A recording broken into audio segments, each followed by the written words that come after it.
Hello, bonjour, hola, ni hao, annyeong, guten tag, ahoy, ciao, hujambo. Welcome back to the John Bell Chapel. All you new students, you've now been here for over a week, some of you even 2. What are your first impressions of Appleby College? Some of you may be thinking, what a great place, I'm so glad I came here.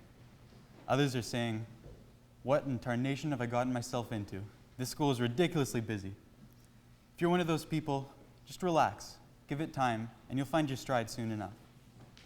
Like Mr. Van Nostrand said at the beginning of the year, there's a place for you at Appleby no matter who you are, nerd, jock, artist, or a bit of everything, and no matter where you come from. The theme this month is community, and I'd like to share with you some of the reasons why I believe the Appleby community is one of the strongest there is, and how you can contribute and benefit from your time here. So now I invite you all to sit back and join me on a journey so incredible it could quite possibly produce a life-changing experience for everyone in this chapel. The many requests that are made to fulfill the expectations from the first moment that you even begin to consider the time that it takes to create the obligation, it must be necessary in order for others to save face if the problems could bring the subject, whenever possible, to involve the participants that would not normally have as much input under these working conditions. Now, they all see a need to react in each of these steps more closely before the issues can even be addressed. And I personally have found that most of the learning at Appleby begins by dividing the time, which is the basis that you must set standards for. The need is always followed by the solution as quickly as possible, because one of the most important uses of this can become an even larger liability as the word spreads around the campus. Now, there's one thing I'd like to make perfectly clear, just like everything I've said up to this point. What I've just read to you is a slightly modified passage from a speech by the American comedian Kevin King. Yes, it's complete nonsense, but there is a message. King argues that good communication is one of the most important keys to success in the 21st century, and the same thing is true at Appleby. Imagine if we all talked like that. How would we ever get anything done? If you're having troubles with something, be it the workload, finding friends, time management, a fight with a buddy, no time to do the things you want to, or just a deep fear of the months ahead, and I can guarantee that you will face some of these challenges throughout the year, don't stress. As a community, there's a lot of support at Appleby, but it is up to you to communicate and ask for help. You are the only person who knows how you feel, and you need to convey that to others. Anyone on a sports team knows the importance of communication on the court, field, or arena. You win as a team and lose as a team. You share the joy of victory, and you help each other through the pain of defeat. Anyone in a music class, ensemble, band, or orchestra understands how subtle nods and sniffs and quick glances are imperative to keeping the group together. Without that little bit of communication, they get lost and fall apart. And the same is true at Appleby. At the same time, don't be afraid to fail, because sometimes that is the best thing that can happen to you. Last week in his sermon, Canon Lennox talked about Phil Jackson, the most successful basketball coach of all time, and the profound impact he had on Michael Jordan. I don't think anyone ever put it better than Jordan when he said, "I failed over and over again in my life, and that is why I succeed."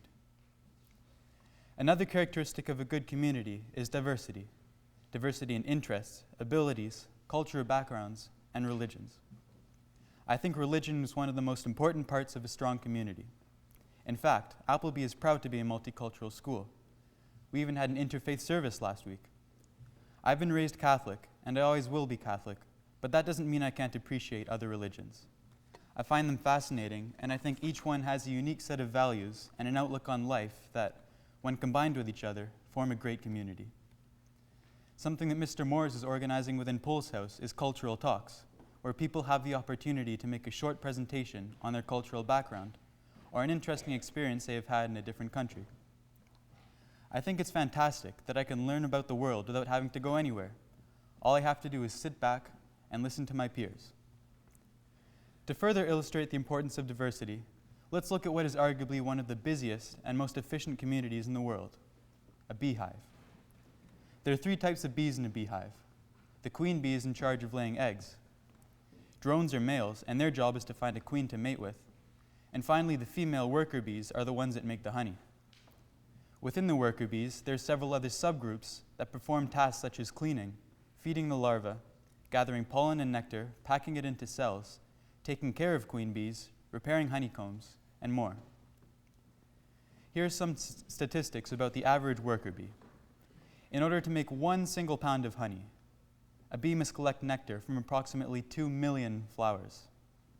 Obviously, one bee can't do that in their lifetime, so it takes 556 worker bees to gather that pound of honey.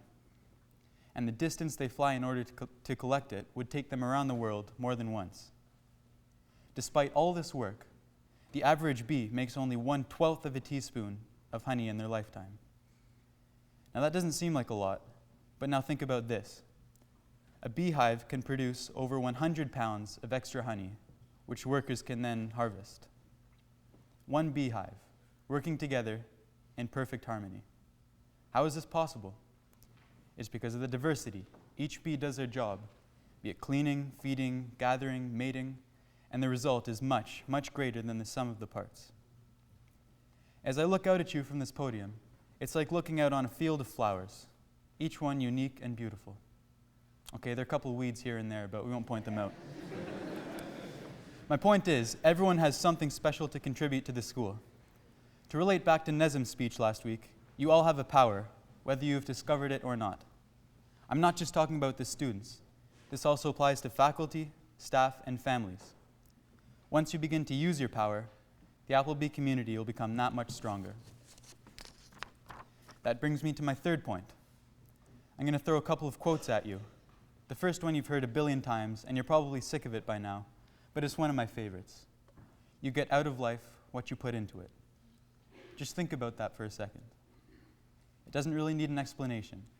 It's just overwhelmingly, simply true. And that's why I love it so much. The second one goes hand in hand with the first.